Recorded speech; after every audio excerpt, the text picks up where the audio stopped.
Hey guys, welcome back to the Cool Classic Kid Show, and let's do one of my favorite things, which is laugh at Kotaku's amazing failure. Because, well, Kotaku is one of the most garbage gaming news sources in all of, the gaming industry.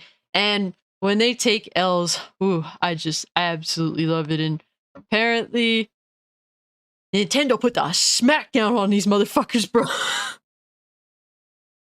But let's look at this article, man.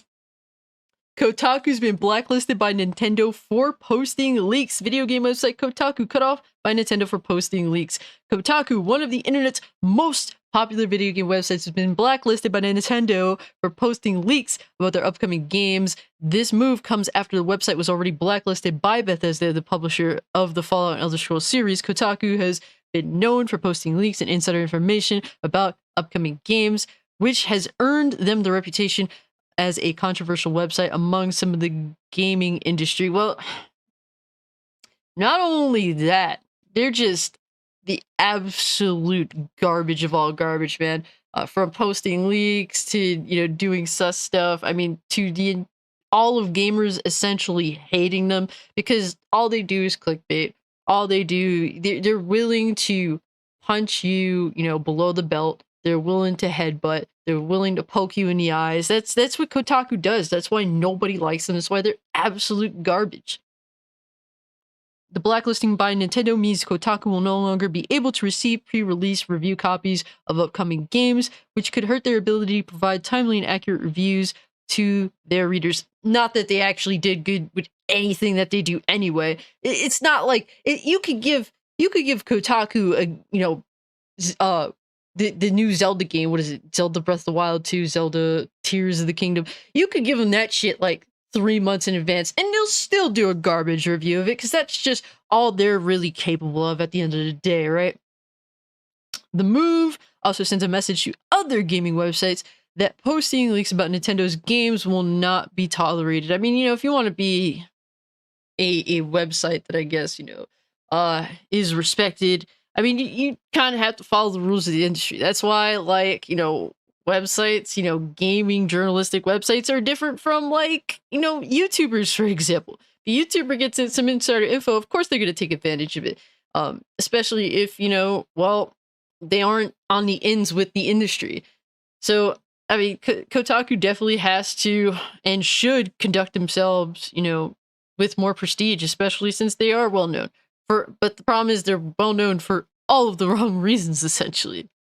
According to a director at Nintendo, the leaks posted by Kotaku have hurt the company's ability to build anticipation for their upcoming releases. The director also stated that Nintendo values the relationship they have with their fans and that leaks posted by Kotaku undermine that relationship. Yeah, at the end of the day, Nintendo wants complete total control over everything that they have, essentially. I mean, it makes sense. In some ways, it is very detrimental, the levels of control Nintendo wants, but in this situation, I don't really blame them for, shitting on Kotaku for the things that they choose to do.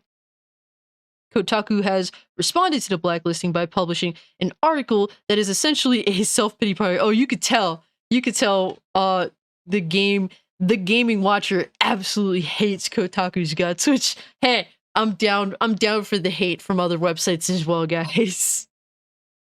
But, it is essentially a self-pity party. The article discussing how difficult it is to be a journalist in the video game industry and how unfair it is that Kotaku has been blacklisted for posting leaks. Y'all were just trying to get an edge, man. Desperate for that clickbait. And you got clapped on, bitch. You got your cheeks fucking clapped. The article also mentions that Kotaku has been blacklisted by other publishers in the past and that this is not an uncommon occurrence in the industry. I mean, when you do this dumb shit, I mean, there are consequences for it. They're upset that they got hit with those consequences. And it's like, clearly Kotaku doesn't learn from anything that they do. They just continue to do this shit and then they cry about how they're being wrongfully...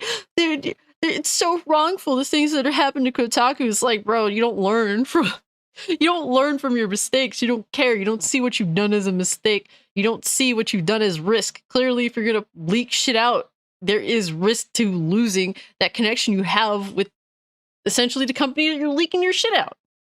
While Kotaku may feel that they are being unfairly targeted, the fact remains that posting leaks about upcoming games is a violation of the trust that publishers have in the media. That is true. Publishers rely on the media to help build anticipation for games, and when that trust is broken, it can have a negative impact on their ability to market their games effectively. Now, it's one of those things where I don't really I feel as though the industry as a whole kind of is like a wing to these giant corporations. They don't really keep the giant corporations honest, and that's what I have a problem with most of these, most of these websites, most of these so-called new gaming journalistic websites.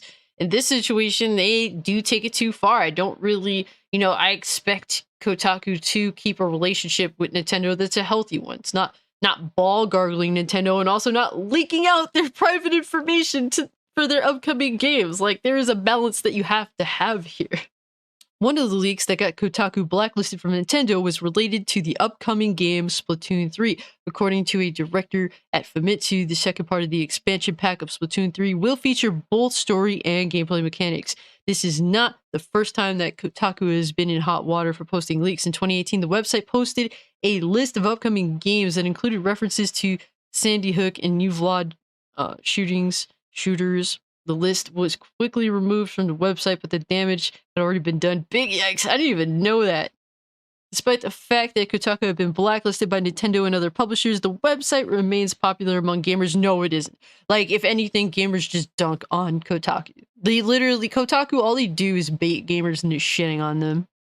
They continue to publish reviews and news about games, and their reporters are still able to attend the industry events and report on them. Ugh, they deserve nothing.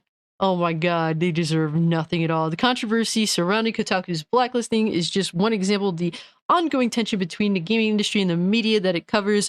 As someone who has written about games for nearly 20 years, I can attest to the fact that the tension is not new. Publishers want to control the narrative around their games, while the media wants to provide accurate and honest coverage. In the end, it's up to each individual gamer to decide who they trust. Yeah, I mean, it's facts. I loved hearing this shit, man. Fuck Kotaku, man. They deserve nothing but sadness and failure that they continue to give themselves. You did this shit to yourself. And, with it being Nintendo, it dunked on them. Hey, I love to see it, man. I love to see it. And while I do have a lot of anger for Nintendo, especially when it comes to how they're going after emulation, specifically for their older titles. There's definitely stuff to get in, to dig into Nintendo about, but man, them blacklisting Kotaku, nobody feels sorry for these motherfuckers, and they shouldn't. And if you do feel sorry for them, well, you're a piece of shit too. But anyways, guys, let me know what you think of this video. If you can, like the video, share the video, subscribe to the channel, follow me over on Twitter or Kick. Oh my god, I keep thinking about Twitch, but it's like, why am I promoting Twitch anymore? I'm never going to use it. But I guess if you want to follow me over on Twitter, Twitch, or Kick, you're more than welcome to do so. Consider becoming a channel member if you would like instant access to the Discord.